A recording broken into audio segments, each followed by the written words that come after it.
Hi, so this is just a quick video about the lunar eclipse that we have on May 5th, and it's in the sign of Scorpio. So these eclipses in Scorpio, they started last year, last winter, and they triggered some kind of period of darkness. So I know by what people have been telling me, my clients and other people, that many people have felt like they are kind of been going through the underworld, taking a hero's journey through the underworld, where you only have your own strength and your own power and resources to rely on.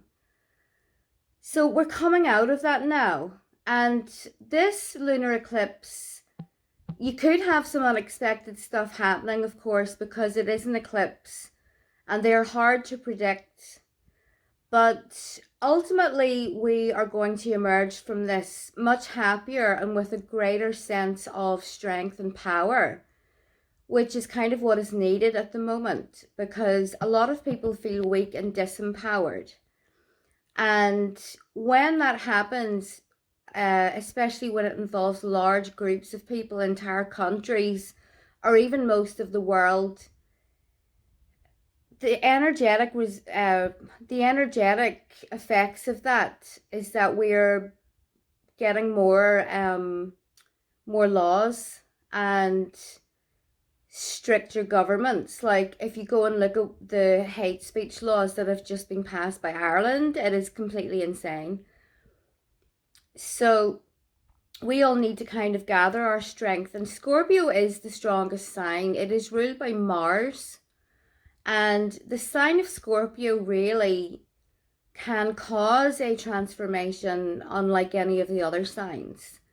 And it involves going through darkness, facing fears, wounds, traumas, and power issues as well.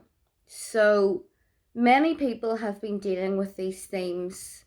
Now, this should bring an ending to that maybe on a personal level if you've been doing your work.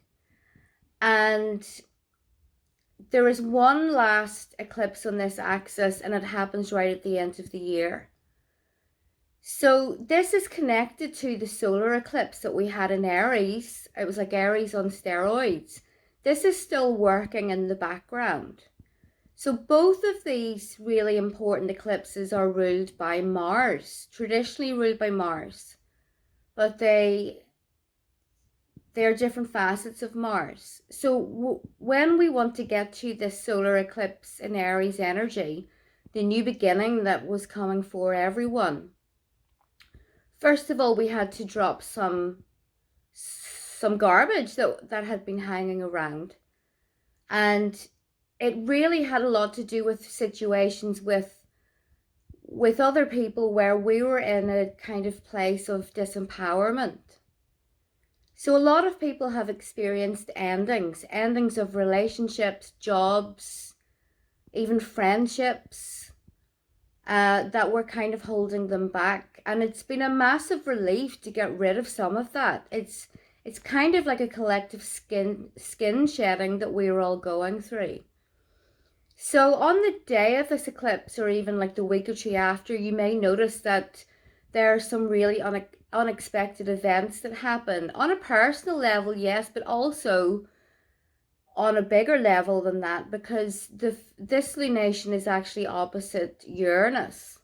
Uranus and Taurus can bring about earth changes, earthquakes in particular. Now, it doesn't mean for certain that is going to happen, but it makes it more likely. But there could be some really unexpected endings that happen around the time of this eclipse. It's kind of like the final closure. And if you look back, maybe perhaps during Mercury retrograde in Taurus, which we're still in, you will have been getting these little tests. You know, do you want to go back to this person? Are you still the person that would expect this treatment? And are you brave enough to let go of whatever it is that's stopping you from being powerful? So I personally feel quite positive about this eclipse. I think it is a really good thing. So Mars has been out of bounds for a while. He was retrograde not so long ago. Now, on the day of this eclipse, Mars is no longer out of bounds. So that's pretty significant given that this eclipse is ruled by Mars. So one other thing that could have been an issue for a while now are people's tempers. And honestly, like some kind of maybe abuse from others, whether it is your boss, your boyfriend, your mother. You know, it can be literally anything now because people are so riddled with ancestral wounds that there is this terrible abuse that runs through families. Now, the other thing is that I wanted you to know an eclipse period is extremely powerful on a spiritual level. And I have written a guide on what you can do magically and spiritually during this eclipse to really get the most out of it. So I believe in karma 100%. And karma, mostly we inherit it from our ancestors. So back in pagan times, you know, it was known that if you were a bad person, then it was your own ancestors that were going to suffer from your actions. Probably not that person, you know, immediately, but these things unfold because in your body, you're made up of these people. You're a composite of all of your ancestors. So it may seem really unfair, especially when you've come from like a, you know, a New Age background or Abrahamic background. Why should I suffer from what someone generations ago did? In particular, your grandparents, because karma usually skips a generation. But, you know, you have to deal with it. And you'll see these cycles within families, you know, cycles of abuse or disempowerment or just what seems like bad luck. So one of the ways that we want to break free out of this control system that we are in the world, and you know it's getting really bad now, it's getting quite intense, is to work on your own ancestral karma. So like I say, I've dropped a link below where I have written the kind of things that you can do to help that. There's such a misunderstanding of karma as well. I think especially when it comes to Westerners who have been really stripped of most of their original practices. Yeah, if you're a Germanic pagan, you still have, you know, some info, but much of that information has been destroyed or else altered by people that did not want you to know the truth. So the Hindus and, you know, the Vedic information has not been as corrupted. So I think that we should follow some of the things that they do and that they believe, and maybe get some inspiration from that, considering that it is a very old pagan religion.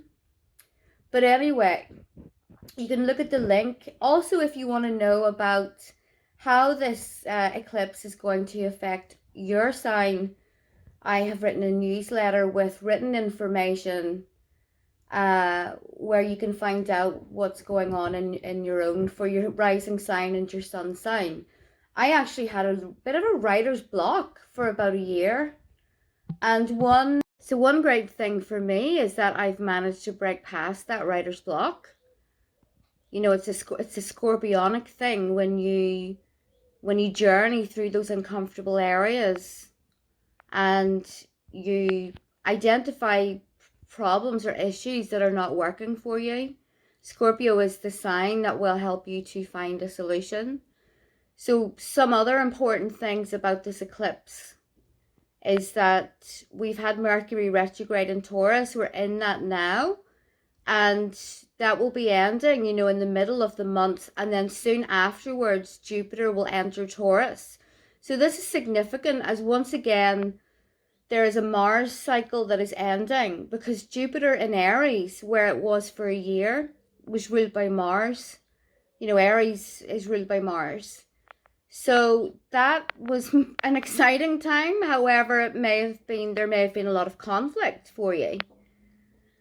And when we have Jupiter in Taurus, which is earthy and grounded and stable, I'm not saying the world is going to be like that, but you know what? Regardless of what is going on in the world, you can still be earthy and grounded and stable.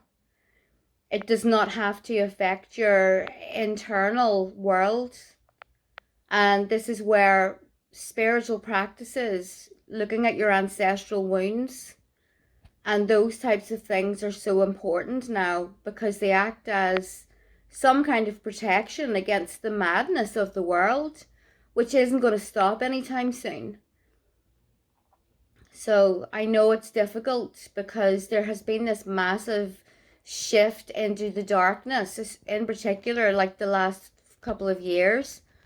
So you can be immune to that for the most part by reaching a solid and stable place within yourself, which is what Jupiter and Taurus is going to be like.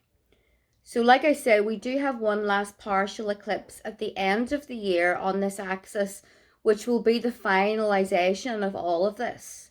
So it's up to you what way you want to work with it. So that's it. I hope that you enjoyed this video. Do share it if you would like. So in the text below, I will drop the links for how you can get the most spiritually out of eclipse, and then also you can subscribe to my newsletter to get information about the different signs every month and how these astrological events are going to affect your rising sign and your sun sign. So that's it, guys. Thanks for watching, and I'll be back again soon.